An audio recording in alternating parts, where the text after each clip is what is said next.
Crônicas do Amanhecer. Por Feijão Centro Espírita Allan Kardec de Balneário Gaivota. 23 de maio de 2020.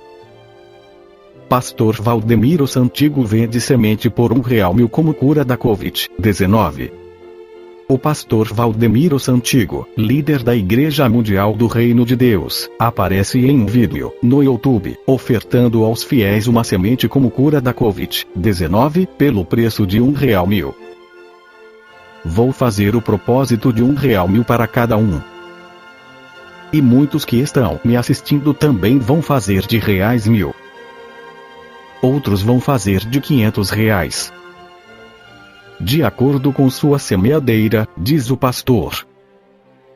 Valdemiro diz que o fiel irá investir no propósito semente ser uma bênção.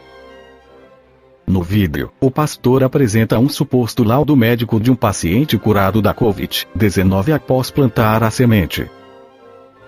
Não é divulgado de qual planta específica é a semente, mas o líder da Igreja Mundial afirma que o slogan do propósito estará estampado na planta ao florescer.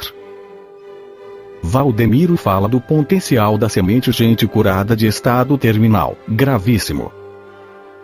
E tá ali o exame, para quem quiser. Você vê como a semente é semeadora. E aí sim conseguiu vencer a crise e a epidemia. Só tem um jeito de se vencer essas fases difíceis. É semeando, e semeando na obra de Deus. Essa semente é interessante, você planta. É a semente ser uma bênção, ó. Você vai semear essa semente, e na planta que nascer vai estar escrito ser uma bênção, ó. O pastor rebate no vídeo a possibilidade de fraude ao anunciar o preço da semente, mas isso é enganar. Você que tá enganado. A Organização Mundial da Saúde, OMS, afirma que ainda não há vacina, cura ou medicamentos que protejam ou possam ser utilizados no tratamento de Covid-19. No capítulo 26 do Evangelho segundo o Espiritismo, Allan Kardec esclarece sobre o dom de curar. Daí de graça o que de graça recebestes, disse Jesus aos seus discípulos, e por esse preceito estabelece que não se deve cobrar aquilo por que nada se pagou. Ora, o que eles haviam recebido de graça era a faculdade de curar os doentes e de expulsar os demônios, ou seja, os maus espíritos. Esse dom lhe fora dado gratuitamente por Deus, para alívio dos que sofrem e para ajudar a propagação da fé. Ele lhes diz que não o transformem em objeto de comércio ou de especulação, nem em meio de vida. Na sequência comenta sobre as preces pagas, como no caso a aquisição da semente milagrosa. Disse ainda Jesus: não façais que as vossas preces sejam pagas. Não façais como os escribas, que a pretexto de longas preces, devoram as casas das viúvas, o que quer dizer apossam-se de suas fortunas. A prece é um ato de caridade, um impulso do coração. Fazer pagar aquelas que dirigimos a Deus pelos outros, nos transformamos em intermediários assalariados. A prece se transforma, então, numa fórmula que é cobrada segundo o seu tamanho.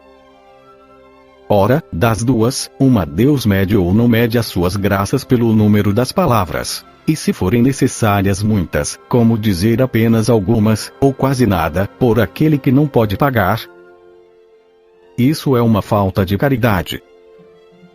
E se uma palavra é suficiente, as demais são inúteis. Então, como cobrá-las? É uma prevaricação. Deus não vende os seus benefícios, mas concede-os. Como, pois, aquele que tem sequer é o seu distribuidor, e que não pode garantir a sua obtenção, cobra um pedido que talvez nem seja atendido. Deus não pode subordinar um ato de clemência, de bondade ou de justiça, que se solicita de sua misericórdia, a um determinado pagamento. Mesmo porque, se o fizesse, o pagamento não sendo efetuado, ou sendo insuficiente, a justiça, a bondade e a clemência de Deus ficariam em suspenso. A razão, o bom senso, a lógica, dizem-nos que Deus, a perfeição absoluta, não pode delegar a criaturas imperfeitas o direito de estabelecer preços para sua justiça. Pois a justiça de Deus é como o sol, que se distribui para todos, para o pobre como para o rico. Se considerarmos imoral traficar com as graças de um soberano terreno, seria lícito vender as do soberano do universo. As preces pagas têm ainda outro inconveniente, é que aquele que as compra se julga, no mais das vezes, dispensado de orar por si mesmo, pois se considera livre dessa obrigação, desde que deu o seu dinheiro. Sabemos que os espíritos são tocados pelo fervor do pensamento dos que se interessam por eles. Mas qual pode ser o fervor daquele que paga a um terceiro para orar por ele?